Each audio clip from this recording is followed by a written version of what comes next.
All right. Whoops, you went away. There you are. There you go. Okay. All right, and then Mon is letting everybody else in, so we should all be here in just a second. Good to see everyone. Hello. Olivia, did you get the notes I sent you? Yes. Awesome. Yeah. All right. So, ladies and gentlemen that are in, if you'll bear with us for just a minute, we're letting everybody else in, and then we're going to go ahead and get started. We always love to begin on time and end on time. And I'm going to go ahead and it's 10:32, so we've got some people in, and we're going to continue to get people in. It is being recorded, so we will be sending this out to anybody that is on the call. So just keep that in mind. And we want to make sure this is definitely one where you can, participate, ask questions, whether you do it through the chat box, which we'll be monitoring, or, raising your hand or just asking the question. We definitely want it to be participatory. So most of you guys know me. If not, Olivia Roberts, MAPS coach. And I'm super excited today because we have Teresa Quick. She is going to be sharing with us how she is winning multiple offer scenarios and working with sellers to getting them to cooperate on prepping their home for the sale to get the most money. And I've had the pleasure of coaching Teresa for a while now. And one of the things that I've seen her do is double the number of listings that she's taken. And she has such a great way, because a lot of her business is from her database, repeats, referrals, of owning the conversation and doing it in such a way that they see her as the authority, and they follow her lead and they do the things that she says to do, and it makes the process a lot simpler, easier, and of course more profitable and productive for them as well. So that's the big thing, that as you're listening to Teresa, really pay attention to how she's having very powerful conversations. I think that's going to be a huge piece for all of us to get from her. Teresa, is there anything else you would like to add before we kind of jump in? No, the other things that I'll just add as I go. So okay. I think that's good. So I am in the top 10%, probably the top 5% of agents in the Colorado Springs market. I work with buyers and sellers. I am doing more and more listings, which is interesting because we have such a dire lack of inventory in the Colorado Springs market. So I've been exceedingly blessed to be one of the agents that actually has my listings increasing, which is, there's reasons for that. And I want to let you know that 45% of my business is actually referral partners like you guys. So 45% of my 2020 business came from agents that were referring to me in the Colorado Springs area. And I love that. I love paying that referral fee. It's awesome. And then serving at a really high level. And what that means, when I have a referral agent I'm working with, they know when the house goes on the market, they get pictures, they know when it goes under contract, they know we're through the inspection, they know the appraisal came in, and they know that we're going to closing, and I tell them the check is in the mail. So that's one of the reasons I work with a lot of referral agents, because I have a really high level of communication with them as well. So that's my commercial. Okay, so a little commercial. But I want to talk about, right? So I want to talk about buyers. Here in Colorado Springs, I just had a listing go on the market. In 3 days, we had 130 people through, no kidding. 130 people through. We had 26 offers. And it went for 13% above list. So that means 25 buyers lost, right? So the key in this market, when I represent a buyer, I win more than I lose. So I always tell my buyers right up front that first thing I say, it's a really competitive market, but I like to compete and I like to win. And here in this market, I coach agents. A lot of agents are writing 6, 12, 18 offers before their clients finally win, or they just quit, right?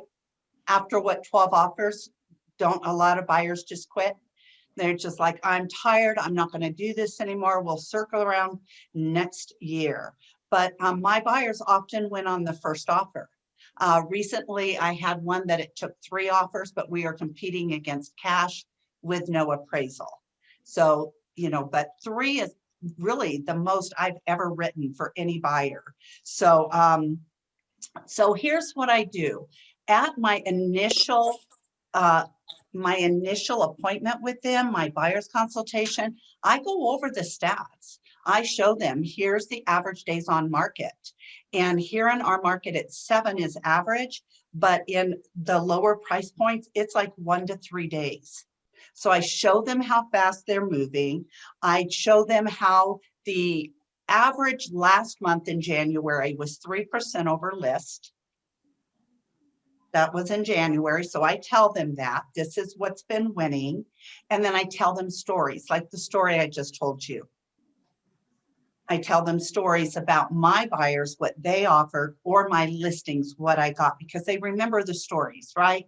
Everybody remembers a story. If I say, hey, I listed a house for $375. I got 15 offers and we accepted one at $410,000 with a $10,000 appraisal gap. That's what's winning. So I have those conversations with them. And then here's the hard one. How many of you are working with buyers that need seller concessions? Sometimes, yeah. Right? So that's a challenge in a market like ours. So I have what I call a powerful conversation with them. And I do this illustration. I say, okay, let's pretend that you're the seller. Because they have money, they can get money from mom and dad, but they don't want to. I say, so you're the seller and you got 15 offers. 3 of them are right up at the top, like at that 410, and they're all excited.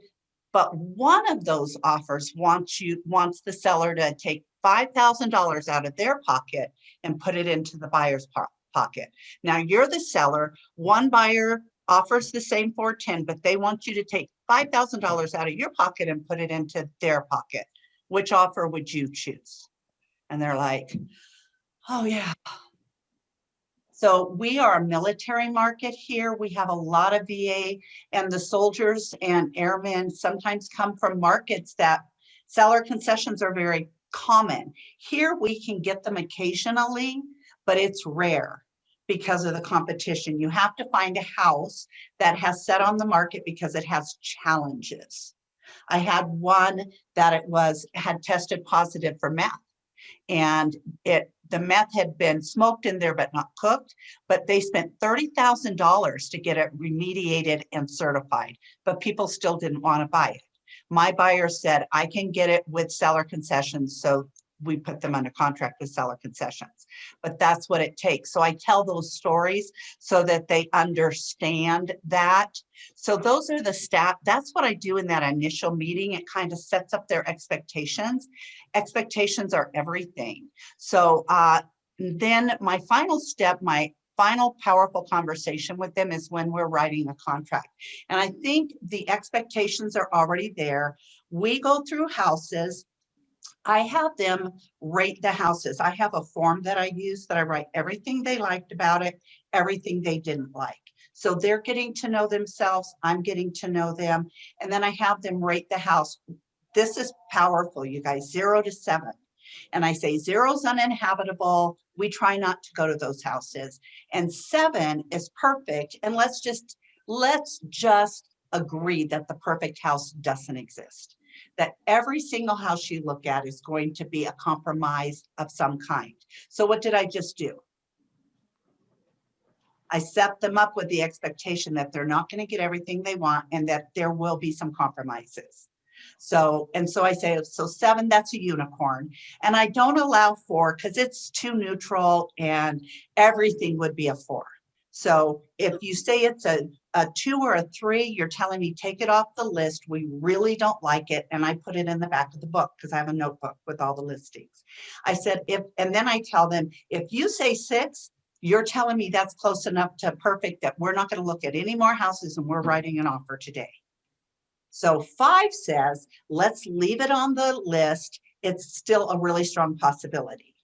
And if you want to like not say 6 because it feels so dangerous, you can say 5.8 or 5.95. And then at the end of the day, you might say, you know, that one that was a 5.95, it's really a 6. I said, I'll allow you that. So that's how I get them to really think. And then sometimes I'll say, if these were the only 3 houses in the world, like on House Hunters, you had to choose between these 3. On House Hunters, they look at tons, but they only film 3. I say, which of the 3 would you choose if you had to rate them? So those are some ways that I move them forward to make decisions when they're indecisive. But writing the offer, I talk to them on site while we're still at the house that they love. And I tell them about 3 clauses that I use. How many of you in your market do you use an escalation clause? I think pretty much everybody on this call is in a market that they're using escalation clauses. Awesome. So I talk to them about the escalation clause. And here's the conversation I have, you guys. This is why I win, is that I say, okay, I want you to set your emotional price. And by that, I mean, if someone else was willing to pay $1,000 more for this house and you found out they paid that much and you would say, darn it, I wish I had offered just $1,000 more. Offer it now. Do it. Now I want you to figure out, you guys talk, usually it's a couple, talk and decide what is that top price that if somebody would pay $1,000 more, you would say, you know what, no regrets, let them have it. Just don't have regrets, because in this market, I've already shown you the stats. So and then I also tell them, do not stop at a 0 or a 5, because that's where everybody else stops. So if you're willing to go to 410, go to 411. You can win by $1,000. Does that make sense? Because I, as a listing agent, I get all these escalation clauses that are, you know, 15, 20,000 above. But if it was 22,000 above or 26,000 above, I had a listing that sold for 40,000 above. But that's what wins. Does that make sense to you guys? Do you understand that philosophy? And I also tell them, there was a season here where everybody was offering $500,000. All the RE/MAX agents were offering they have this clause, $500 above. Well, if you just offer 1,000 above, you beat all the RE/MAX people, right? Mm-hmm. So now I sold a house in Golden, which is kind of outside my area, but it was for a former client of mine when I lived up there. We actually got, we listed for 555, and we got 610 on that one. So, you know, that's big jumps. But when you have those kind of conversations, you always go to the odd number. And that was an escalation of 5,000 above any other offer. So the bigger the price point, the bigger the percentage of your escalation. So I'm finding now people are escalating for 2,000 more, and then you're the winner, and then never stop at a 0 or a 5. So those are really key. So that is my conversation. What is your emotional price? That price at which if somebody else paid more, you would have absolutely no regrets. If you would have regrets, then offer more. And then when they say, but you know, I don't want to pay more than it's worth, right? Right? You guys get that? Mm-hmm. So I go back to the stats and I say, well, let's talk about that. You're going to pay This is, whatever percent above list price. And our market currently is appreciating, believe it or not, at 2% a month. It can't continue, but January we did that. Will we continue to do it in February? Yes, because people are offering, $30,000-$40,000 above list. So it's going to continue to appreciate. And I say, so you pay 4% above list price or even 5% above list price. In 3 to 5 months, it's appreciated and you're back to market value. And then I'm finding they're appraising because we're appreciating so fast.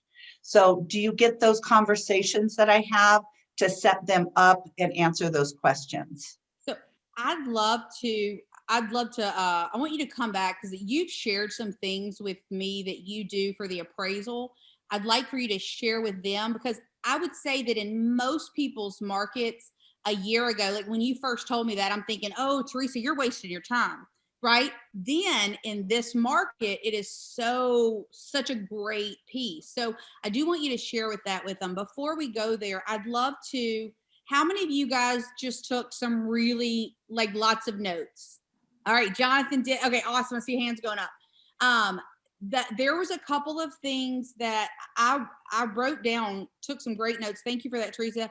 How many of you wrote things down like strategic intentionality and expectations, right? Like that's the thing that I heard over and over through this is she set the expectation and even came back and like she set the expectation of the conversation. And then when she went back and to write the offer, she says, you've seen the stats. So she's again setting that expectation, very strategic in the conversations and very intentional. Like in this conversation, Teresa is leading them. And this is the great part is I think so often we forget that our buyers and sellers, even the ones that don't think that they are looking for us to lead them. It's right. To be a great leader, you've got to be a follower. So even great leaders, are we taking that and leading and demonstrating the value? So this has been really powerful, Teresa. Well, and two, when I get to that point, often my buyers are saying, what do you think we need to offer in order to get it? And they're listening to me. Mm-hmm. That's the key. When I first became a realtor, I would have to lose in order for them to start to listen to me, because they'd have to have that experience of losing. And now I don't do that because I've learned to set myself up as the expert so that they go, what do you think? Yes. We'll offer what you tell us to offer. Yeah. And that's the difference in your entire, the powerful communication, the way, because I've heard agents say, well, they've got to learn on a few times. Well, the challenge is, they're not looking to you as the expert if that's how they have to learn. So kind of coming back and going, I'm a consultant. Am I consulting them in a way that they can hear this? And then Jesse typed in the chat box, so escalation is not legal in Iowa.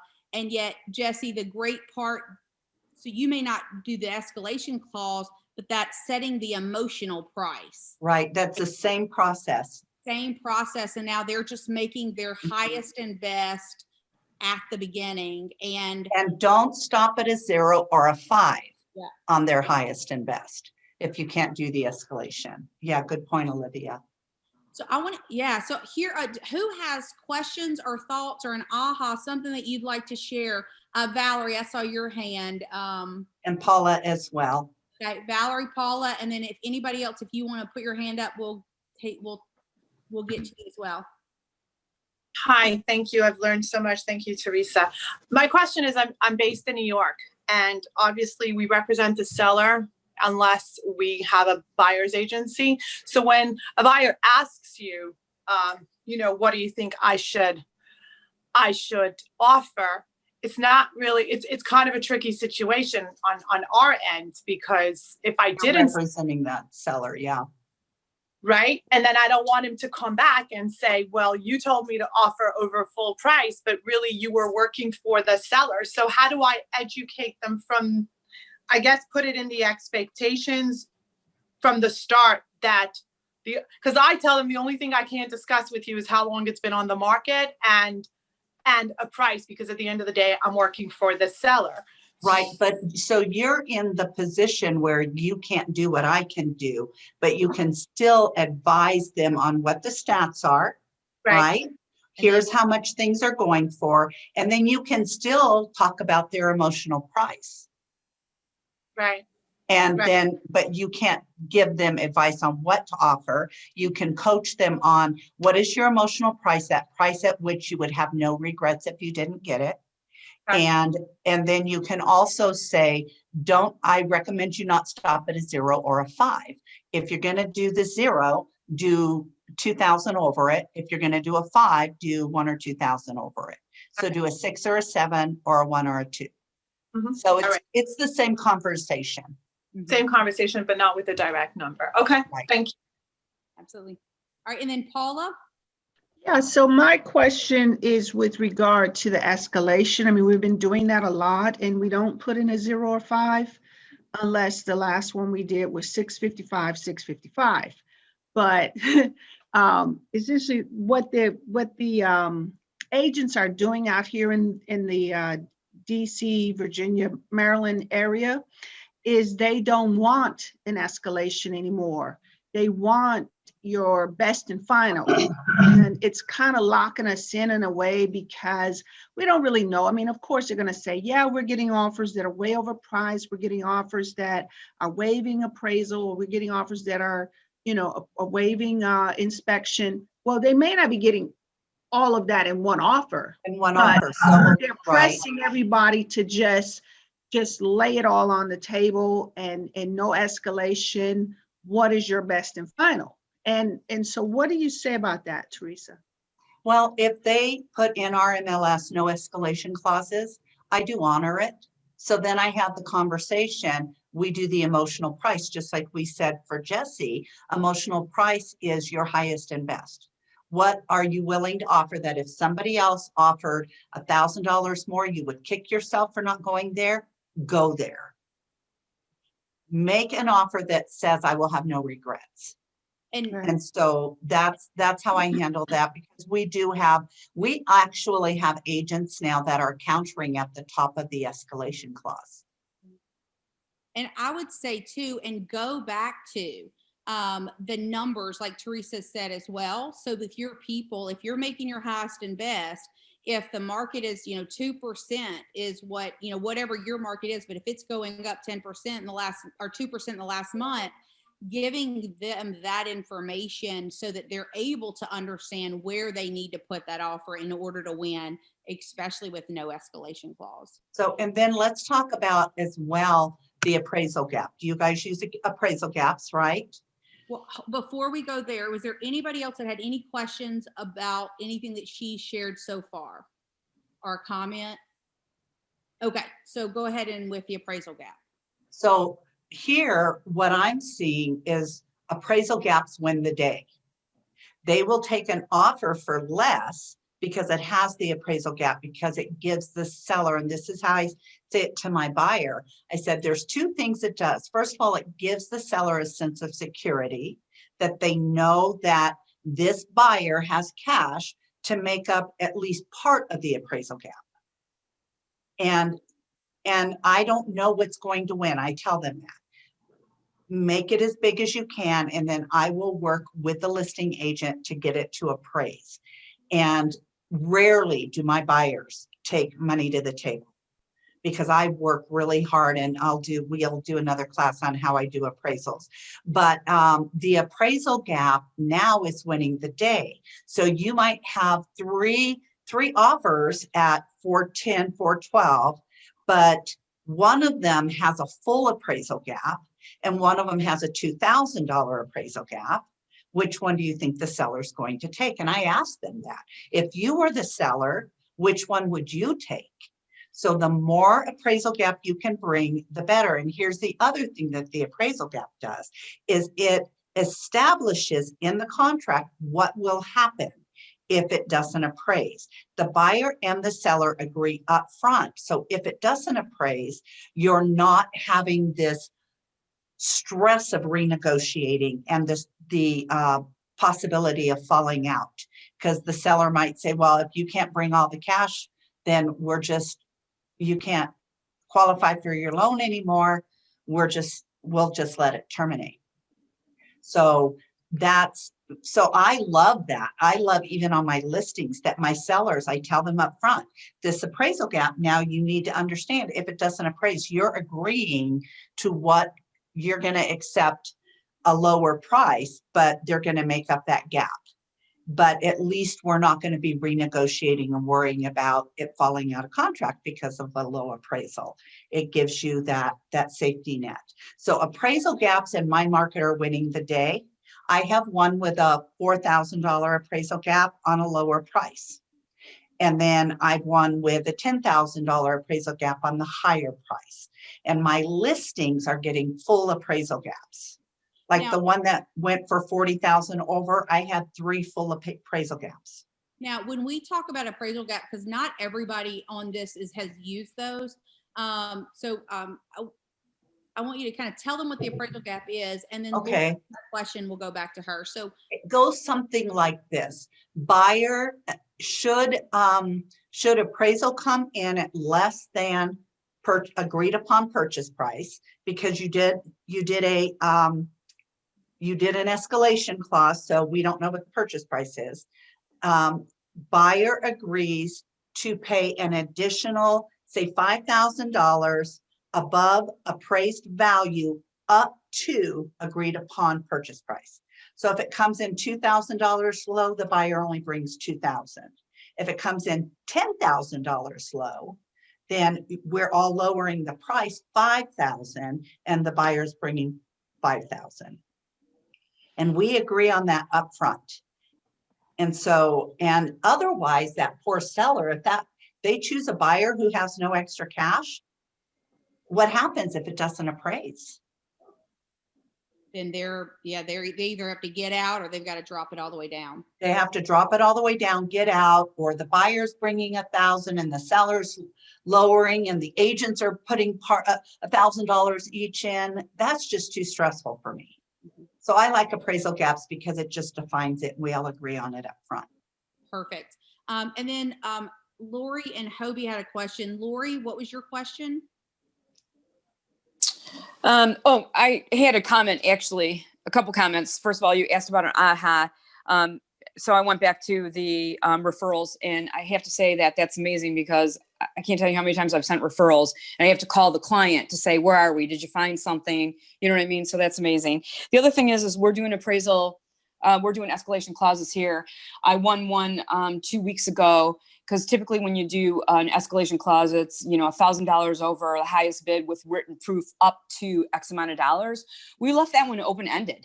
And so when the agent called and said, you didn't put a cap on this, I said, I know. And then she said, okay, well, get your buyer prepped up that it's going to go over 400. We were at 375 was the list price. And I said, okay, I'll get them prepped up. And then when you call me at that point, if it's more than what they want to pay, we can say, you know what, it's too rich for our blood. Go with your highest offer. But we didn't hem ourselves into, $1,000 over top up to 400. And actually on that one, we ended up at 416, $41,000 over list on a cash offer. But if you leave that open-ended, then you're also not hemming yourself in. That's true. Should That's the a bids really go good higher point. than that? Good job. Thanks, Lori. I love that. So there's another strategy. Yeah, perfect. All right. And the other thing that what Lori just said, I told you in my market, the listing agents are starting to counter at the top of if you'll go all the way to the top of your appraisal gap, it's yours, and they won't play the game. So what Lori just did keeps them from doing that, because they don't know what the top is. So that's kind of interesting. I have a question about that, Lori. Hold In on. other words, the listing agent is sort of disclosing to you what they know that the offers are. Is that correct? Well, when she called me to question me about the fact that there was no cap on the escalation clause, is when she kind of warned me and said, are they prepared to go over 400?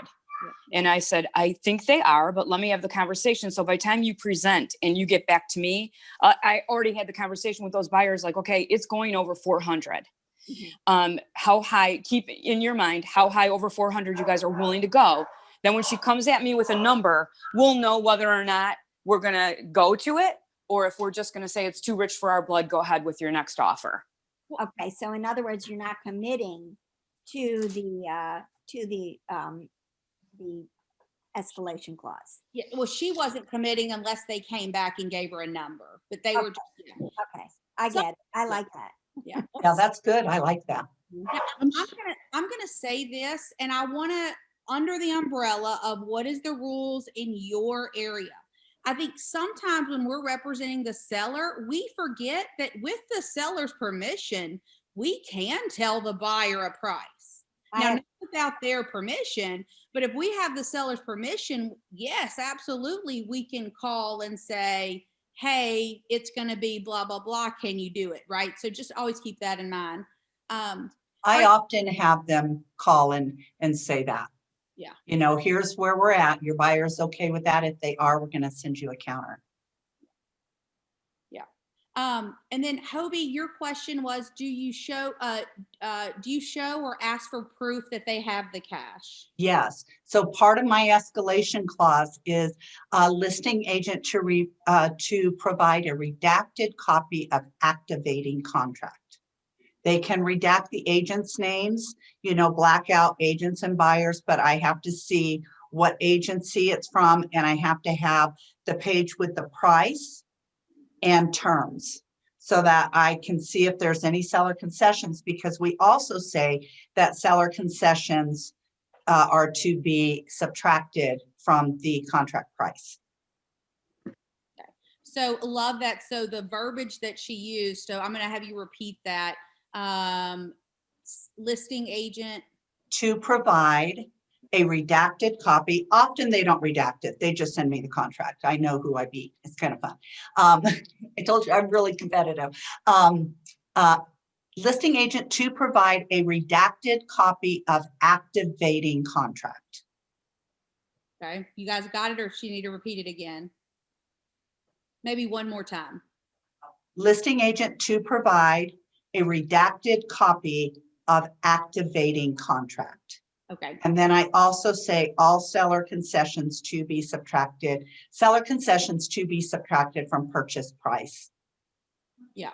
And I love that because it keeps that. Sometimes I went, full price, or I went over asking, and then you find out that they asked for closing cost, and you go, well, then that's not full price. That's how much ever less than that. So, okay, perfect. And then Jesse wanted to know if you would repeat the appraisal gap language.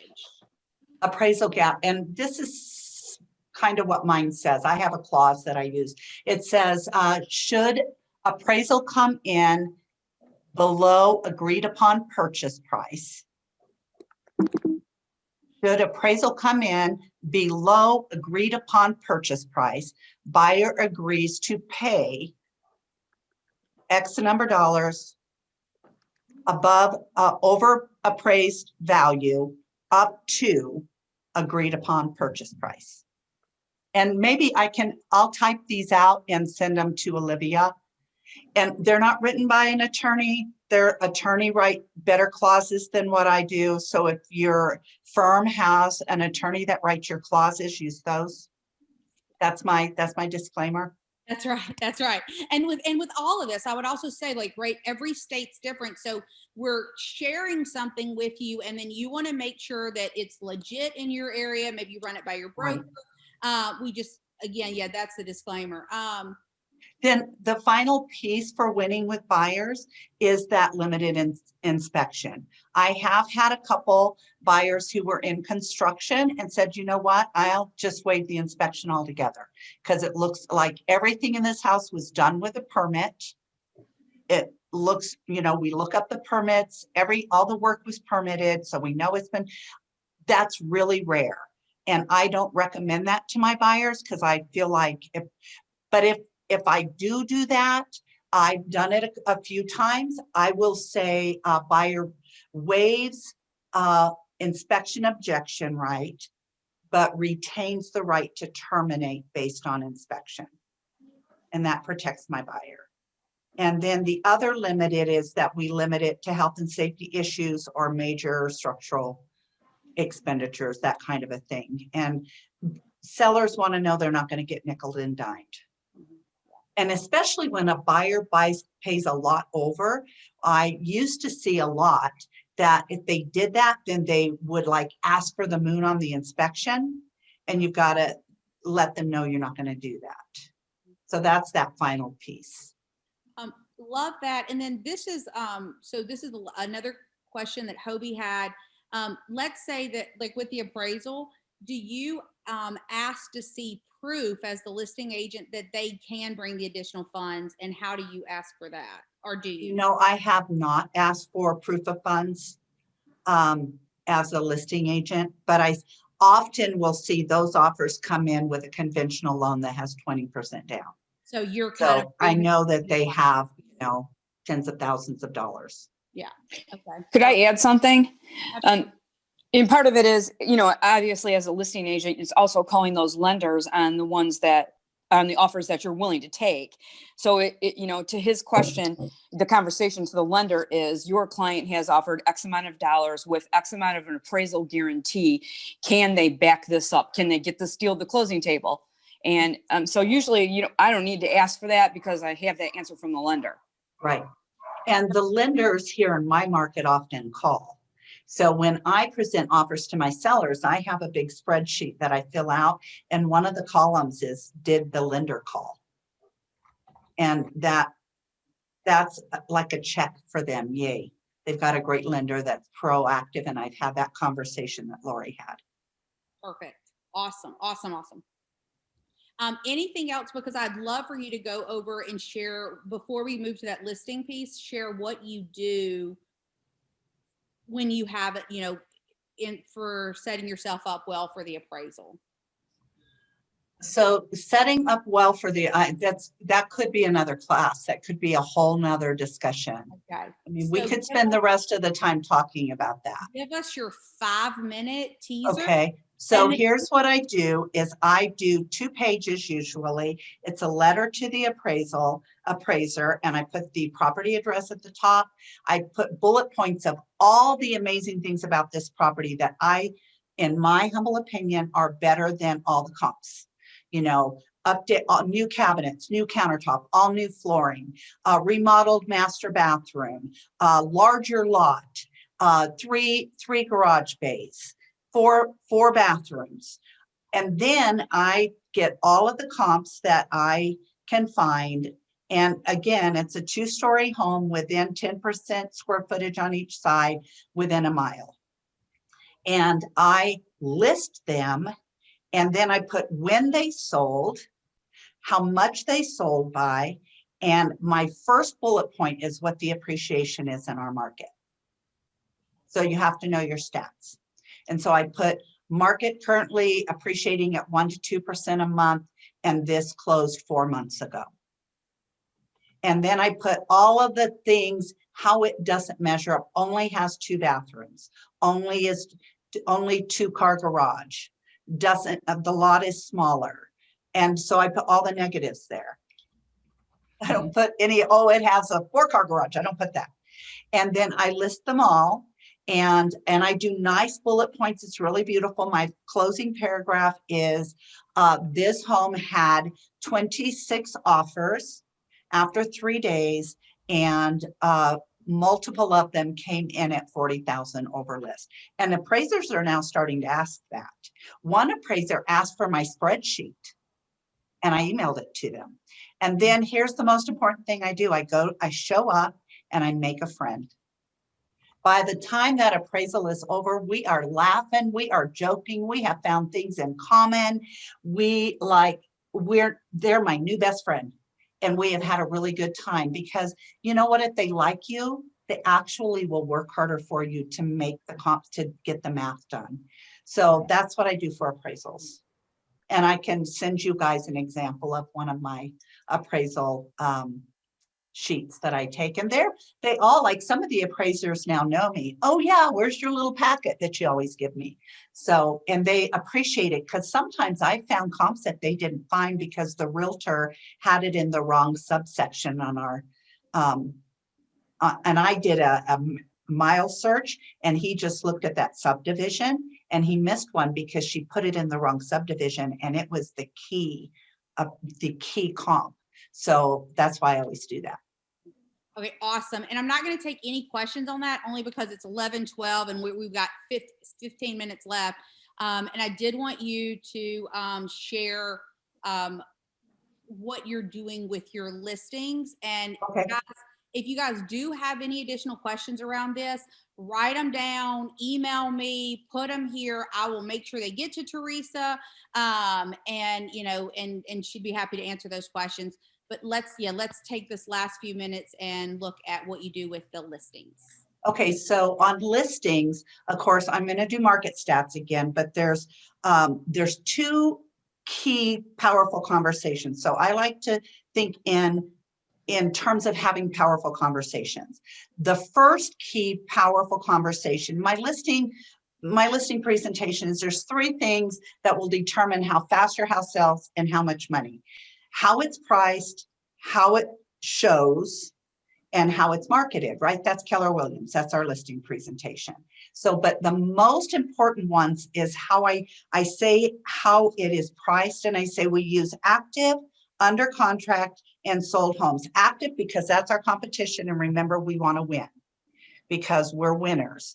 And then I say under contract because we know what it took to go under contract. What was the price they priced it at to get the offer? And then we look at sold homes because that's what an appraiser is going to look at. So, and when I present the market analysis, I do a formal CMA, and I turn to the page and I say, you know what, you guys, it's just math. And here's what I say: the math never lies. It's just math. And what I'm trying to do is take out all their emotional attachment to the house. Well, but my house, it's math, and the math never lies. So let's do the math. And what's so fun is I might do 3 houses and they all end up at the same price because it's math, and the math never lies. So I take them down and I show them all the adjustments. Oh, this one has a 3-car garage. Yours only has a 2. So I have to subtract. And in our market, the lower end prices, it's 5,000. The upper end prices, it's 10,000. I ask appraisers that. So I say, so we have to subtract 10,000 from what this one sold for because you don't have that garage, right? Right. Okay, this one, your house is 200 square foot bigger than this one. So now we're going to add to make that house the same size as yours. Now we're going to come down. Oh, this one has more bedrooms than you do. This one has less bathrooms than you do. And then I'll say, well, I looked at the pictures on this one. I just did a listing presentation last night, and I said, you guys, your kitchen is completely remodeled and your master bathroom is completely remodeled. This house is all original. So we're going to add that value. I have the benefit of a husband who's a general contractor to know what those remodels cost. But I would ask appraisers in your market for that. So, oh, here's some staging pictures. This is a little tiny dinky townhome that is like, if I had not staged it, so I also stage all my listings. So that's how I price. I go through that CMA, and by the time we get done and I say, here's the price point, let's price in the mid lower so that we're more competitive and we're going to get more showings. And then I tell them, I'm going to get more buyers through your house than any other agent because of what I do to list your house. So I establish that price range, and I will say, you know what, it's Keller Williams. Here's the script. You guys know the script. You don't determine how much your house is worth, and I don't determine what the actual market value is. The buyers do. So let's list where the last house sold, giving some of these adjustments, and then let the buyers see how much more they want to pay for it. And I promise you, I'm going to get you more buyers through your house than anybody else because of what I do. So here's my process. Not everyone can do this. I stage on my listings because I have that background and I love doing it. So I have my garage, it has shelves of items in it, decor, throw pillows, rugs. See those two little ottomans there? Those collapse down flat and I can use 4 of them to make a big coffee table. They're easy to transport. This little table over here on the left, this is a very small room. If we had not staged it, people would not have been able to figure out where in the world they were going to put furniture. But I got 2 couches, a coffee table, and a little dining table in there. So literally my goal is to take their breath away. So people walk in, look at that. Is that not adorable? And then I tell them, and I invest in professional photography. And I show them the listings that we are competing against that didn't stage and didn't use professional photography. And I show them before and after pictures from my listing presentation. And I'll show them an unstaged room. And then I show them a staged room. And I say, which one would you want to buy? Which one would you make an appointment to go see? And I say, my goal is to make your house look like a model home. So here's the, let me finish. I see your question. So let me finish how I present it to the seller. I walk through their home when I get there. I give them paperwork to fill out. I say, I'm going to take my walkabout, my buyer's walkabout. I'm going to look at your house like a buyer would look at it. And I'm going to see, bold script. Bold script, right? The same thing. I do the whole presentation exactly as we're taught. But then while I'm making my walk around, I have a form that I fill out with a staging plan. And I only stage the living areas and the master bedroom. Every now and then I'll put that little table there and a spare bedroom with a chair behind it to make it look like a desk. That's my multi-purpose table and it folds up. It's super easy to transport.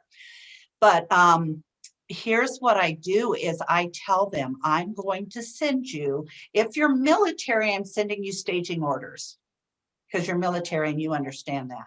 And then that's a joke. But if you're not military, I'll send you staging recommendations. But we are going to work together to make your house look fantastic. So I tell them right off the bat, I'm selling your house, so start packing. Just get all of the stuff packed and put in boxes and just keep out a few toys, a few books, because you're going to move fast.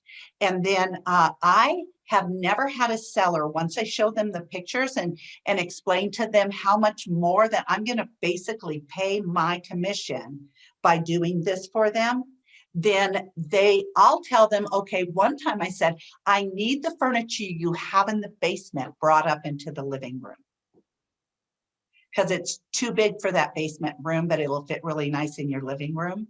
I've done that. And they've, okay, they do it. Or gosh, this furniture in your living room is way oversized. It makes the room feel very small.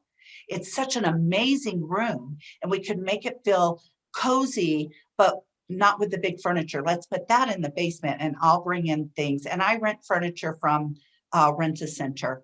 It costs me so little money to rent it. And all I rent is the couches. I have everything else.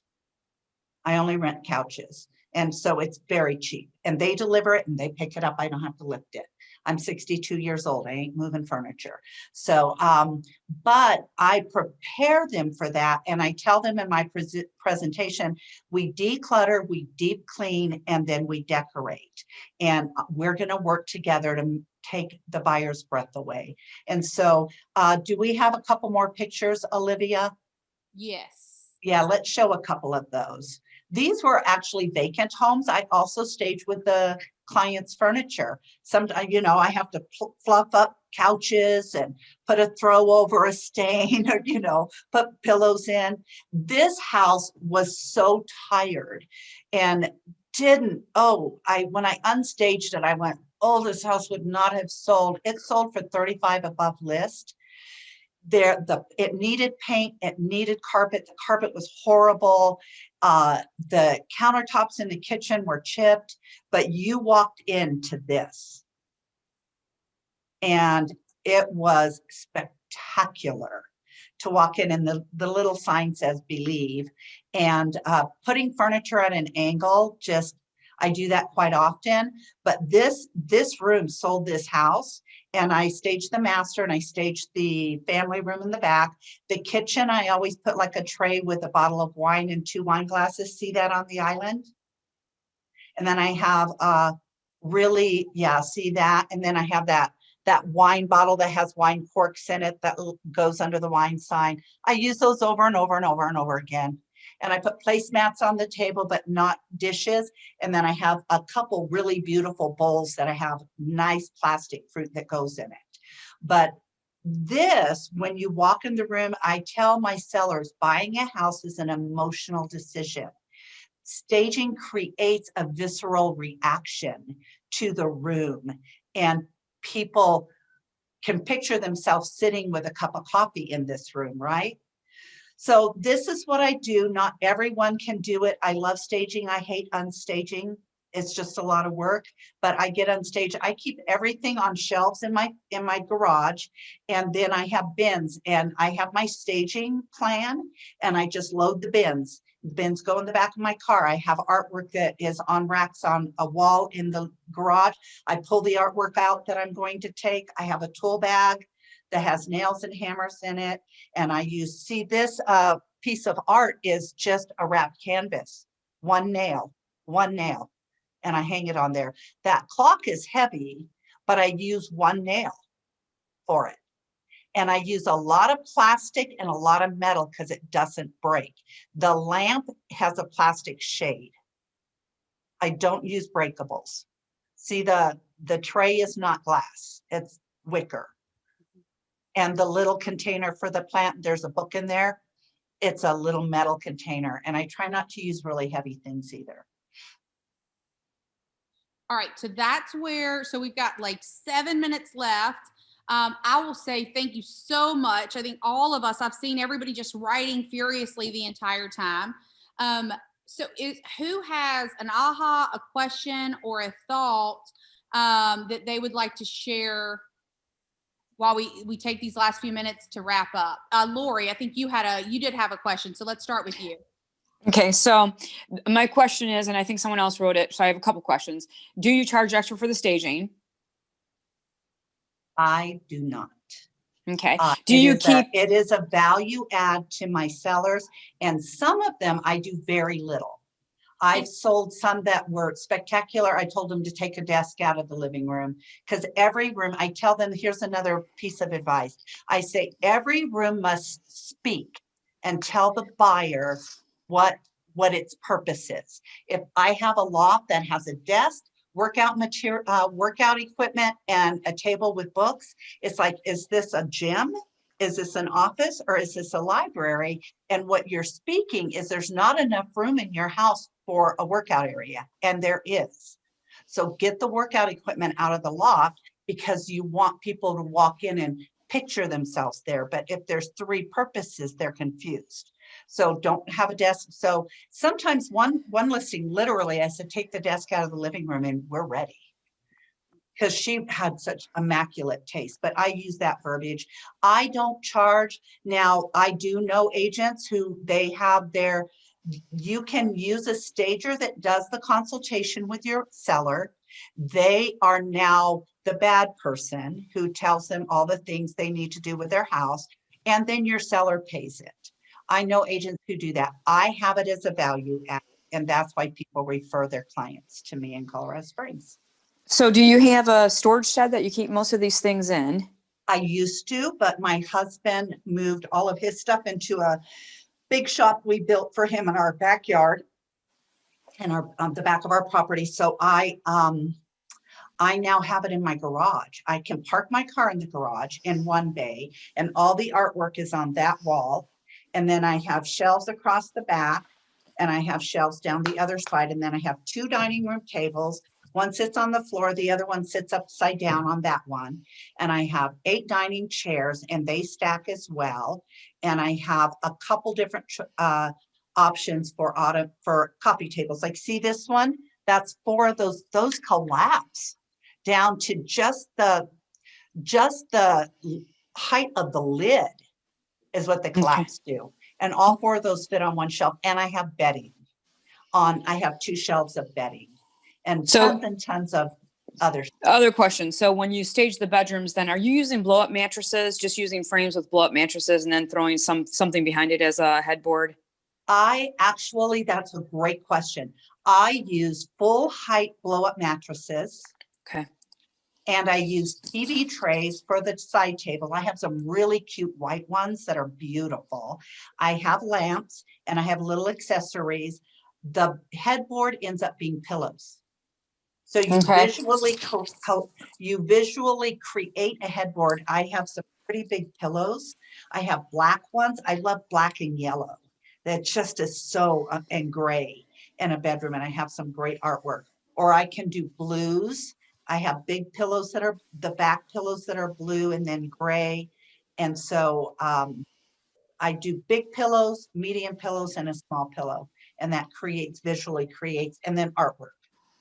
And my last aha is the renter centers for the couches, because I've thought so many times to do my own staging, but the thought of having to store couches or move couches just seems daunting. So thank you very much. Appreciate all the info. Yes, absolutely. And the Rent-A-Center, the one I used, they bend over backward for me. I sent them a cheese and meat tray recently just to tell them how much I appreciate them, because their guys just treat me so good because I'm a repeat customer. Thank you. Perfect. All right. And this one, I love this question from Daisy. I think this will probably end up being our last one, and then we'll wrap.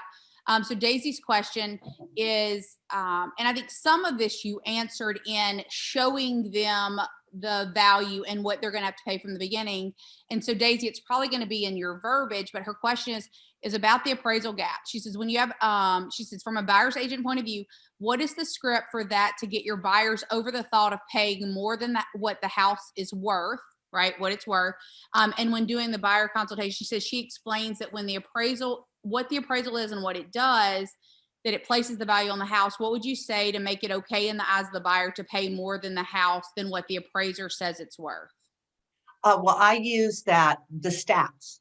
I use stats and I say, statistically in Colorado Springs, our market is currently appreciating 1 to 2% a month. Last year, January to January, it was 15% in the Colorado Springs market. So if you pay 5% over the appraised value, which typically is not going to happen, say it's 2% over on a $400,000 house, that's $8,000. In 1 month, 1 to 1.5 months, your house will have appraised that much, and now you're not overvalued. Yes. The other piece that I would add to that, for anybody that's having that, be careful when we use terms like the value. The house is worth what a buyer and seller will pay for it. That's right. Appraiser will say that. The other thing is the appraisal is actually to protect the bank because they're loaning money against an asset. So that's all they're doing, is that's a protection for the bank that says, if we have to repossess it, we at least have an idea of the value of what we can make the loan for. Those not necessarily the same thing. So again, just make sure that, what are we utilizing as our verbiage for those pieces?